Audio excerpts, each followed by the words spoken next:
Hi అండి అందరికీ. నేను ఈరోజు ఈ వీడియో చేయడానికి ముఖ్య ఉద్దేశం ఏమిటంటే, భారతదేశానికి గల రకరకాల పేర్లు ఉన్నాయి కదా, ఆ పేర్లు ఎలా వచ్చాయి అనే దాని గురించి మీతో షేర్ చేసుకుందామని ఈ వీడియో చేయడం జరుగుతుంది. విషయంలోకి వెళ్తే, మన భారతదేశం పైభాగాన సింధు నది ప్రవహిస్తుంది. జమ్మూ కాశ్మీర్ నుండి పాకిస్తాన్లో ప్రవహిస్తుంది. ఆ పాకిస్తాన్ పరిసర ప్రాంతాల్లో ప్రజలు నివసించేవారు. అంటే ఇప్పుడు ద్రవిడులు అనుకోరా, ద్రవిడులు నివసించేవారు.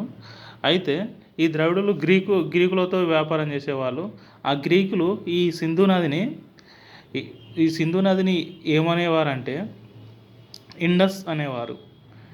ఇండస్. ఆ సింధు నది పరిసర ప్రాంతంలో ఉన్న ప్రజల్ని ఇండోయిలు అనేవాళ్ళు.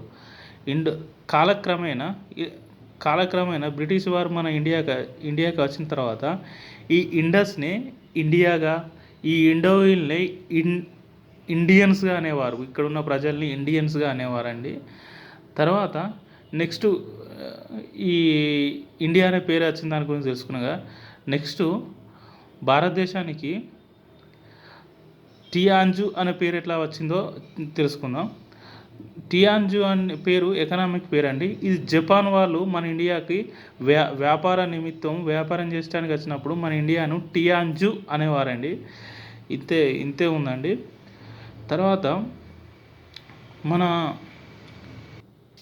తర్వాత ఈ ద్రవిడులను అంటే సింధు ప్రజల్ని పై యుద్ధం చేసి ఆర్యులు మన దేశానికి వచ్చారు. ఖైబర్ బోరాన్ కనుమల గుండా వచ్చిరని మనం చదువుకుంటాం చిన్నప్పుడు. ఆ కనుమల గుండా వచ్చి సింధు ప్రజల్ని పై యుద్ధం చేసి మన భారతదేశాన్ని ఆక్రమిస్తారు. ఆక్రమించిన తర్వాత మన భారతదేశాన్ని ఏమంటారంటే హిమాలయాల నుండి ఈ మధ్య వింధ్య పర్వతాలు ఇలా ఉంటాయి. ఇక్కడి నుంచి ఇట్లుంటాయి. ఈ వింధ్య పర్వతాల వరకు ఆర్యావర్తనం అనేవారు. ఇంకా తర్వాత ఈ ఉత్తరప్రదేశ్, ఇంకా తర్వాత మధ్యప్రదేశ్, ఈ వింధ్య పర్వతాల లోపల ఇంకా తర్వాత హిమాలయాల లోపల మధ్య ప్రాంతంలో ఆర్యావర్తనం అనేవారు. ఇంకా తర్వాత అస్సాం పరిసర ప్రాంతాల్లో ఈ చికెన్ నెక్ అంటారు చూడండి, ఈ సిలిగూర్ కారిడారు, ఇంకా తర్వాత అస్సాం ఈ ఏరియాలలో దీన్ని ఏమన్నదంటే ప్రాచ్య అనేవారండి. భారతదేశం లోపల దీన్ని ప్రాచ్య అనేవారు ఎప్పుడు ఆర్యుల కాలంలో. ఇంకా తర్వాత ఈ ఆర్యుల కాలంలో ఇప్పుడున్న మయన్మార్ని ఏమనేవారంటే బ్రహ్మదేశం అనేవారండి. బ్రహ్మదేశం అనేవారు ఇప్పుడున్న మయన్మార్ని. ఇంకా తర్వాత నెక్స్ట్ వచ్చేసి దక్షిణ పదం దేన్ని అనేవారంటే ఈ ఆర్యులే అంటే ద్రవిడులే ఇక్కడ సింధులో నివసిస్తారు. ఈ ఆర్యులు వచ్చి సింధులను పై యుద్ధం చేసి ఈ సింధు ప్రజలను తరిమేసిన తర్వాత వాళ్ళు ఏం చేస్తారంటే ఈ వింధ్య పర్వతాల కింద నివసిస్తూ ఉంటారు. అంటే బతుకుతూ ఉంటారు. వింధ్య పర్వతాల కింద బతుకుతూ అంటే ఈ ఆర్యులు మళ్ళీ వచ్చి ఈ వింధ్య పర్వతాలకి కిందికి వచ్చి మళ్ళీ సింధు ప్రజలను ఓడించిన తర్వాత కంప్లీట్ మన తమిళనాడు ఈ ఏరియాలకు వస్తారండి.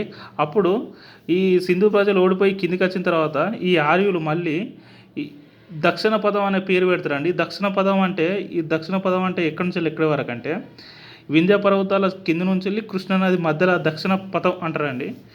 ఈ వింధ్య పర్వతాల కింద నుంచి వెళ్ళి ఎక్కడ కృష్ణానది ఇక్కడ ఉంటుంది. ఈ కృష్ణానదికి ఇక్కడ వింధ్య పర్వతాల నుంచి కృష్ణానది మధ్యలో దక్షిణ పదం అంటారండి. ఇంకా తర్వాత నెక్స్ట్ వచ్చేసి జంబూద్వీపం అంటే మామూలుగా ఇది బౌద్ధ గ్రంథాల్లో జంబూద్వీపం అనేవారండి. ఇది ఓకే, ఇంతే ఉంది. జంబూద్వీపం అంటే మామూలుగా అల్లనేరు ఈ అడవులు ఉండేవా ఈ అనేది ఒకటి చిన్నది ఉన్నది, ఒక రూమరు, కానీ కరెక్ట్ ఇన్ఫర్మేషన్ తెలియదు. కాకపోతే ఏంటంటే బౌద్ధ గ్రంథాల ప్రకారం అయితే మా ఇండియాను జంబూద్వీపం అనేవారు. తర్వాత ఈ పాకిస్తాన్లో ఉన్న వెస్ట్ ప్రాంతాన్ని ఉదిచ్చ అనేవారు. పాకిస్తాన్లో ఉన్న వెస్ట్ ప్రాంతాన్ని ఉదిచ్చ అనేవారు.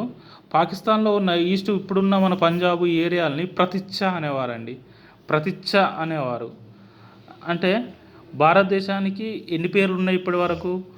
ఎన్ని పే ఇండస్ నుంచి వెళ్ళి ఇండియన్స్గా, ఇండస్ నుంచి వెళ్ళి ఇండియాగా, ఇండోయిస్ నుంచి వెళ్ళి ఇండియన్స్గా, మళ్ళీ తర్వాత టియాన్జుగా, ఏది జపాను చైనా వాళ్ళు టియాన్జుగా. దక్షిణ పదం అంటే ఈ వింధ్య కృష్ణానది మధ్యలో దక్షిణ పదం అని ఆర్యులు పెట్టిన పేరు. ఆర్యవర్తనం అంటే హిమాలయాల నుండి వింధ్య పర్వతాల వరకున్న పర్వత ప్లేస్ను ఆర్యవర్తనం అని. ప్రాచ్య అంటేనేమో ఇప్పుడు ఇక్కడున్న చికెన్ సిలిగురు కారిడారు, ఇంకా తర్వాత ఈ ఇప్పుడు చికెన్ నెక్ ప్రాంతం అంటారు, అస్సాం ఈ ఏరియాలని ప్రాచ్య అంటారు. బ్రహ్మభూమి అంటేనేమో ఇప్పుడున్న బ్రహ్మభూమి అంటున్నాడు ఇప్పుడున్న మయన్మార్ అని చెప్పవచ్చు.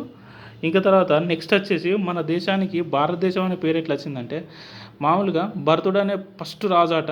అది మనకు కాంట్రవర్సీ ఉన్నది చాలా వరకు, అది కరెక్ట్ ఏంటో తెలియదు.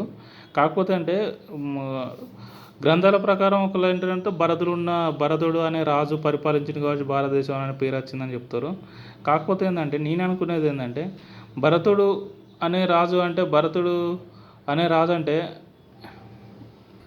అంటే ఇప్పుడు రాముడు లక్ష్మణుడు భరతుడు అనే రాజు కాదండి, అతను వేరే భరతుడు. దుశ్శాంతుని కుమారుడు అని కొంతమంది అంటారు, కొంతమంది ఆయన కూడా ఆర్యరాజే ఫస్ట్ రాజు అని కొంతమంది అంటారు. కాకపోతే భారతదేశం అనే పేరు అనే వచ్చిన దాని గురించి రకరకాల కాంట్రవర్సీలు ఉన్నాయి. అది ఏదో సరిగా క్లియర్ కట్గా మనకు తెలియదు. సరే, దాన్ని వదిలేస్తే మన భారతదేశం వచ్చేసి హిందూ అంటే హిందూ అనే పదం ఎట్లా వచ్చిందంటే, మామూలుగా సింధు నదికి హిందుస్థాన్ అనే ఈ మన అరేబియన్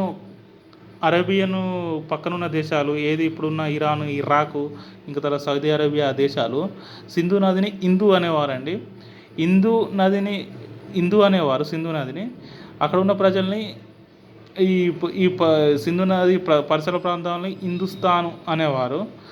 అయితే హిందూ నది అనేసి అంటే ఎట్లనేదంటే, మామూలుగా ఇప్పుడు ఒరియా వెస్ట్ బెంగాల్ భాషలో బాగుంటుంది, ఉండదండి.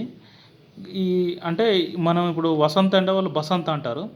అదే ఈ ఇరాన్, ఇరాక్ దేశాలలో ఎస్ పదం అనేది ఉండదు, ఎస్ అక్షరం ఉండదు వాళ్ళ లాంగ్వేజ్లో, హెచ్ అనే అక్షరం ఉంటుంది.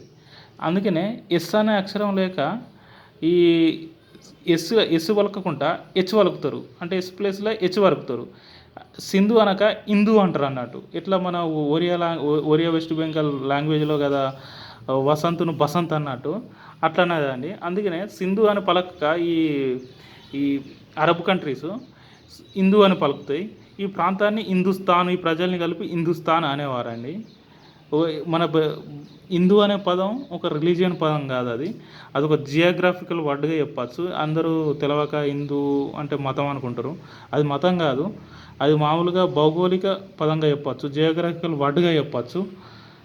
ఓకేనండి, ఇది మీకు క్లియర్గా ఎక్స్ప్లెయిన్ చేసినాను అనుకుంటా. ఓకే, బాయ్, ఉంటాను.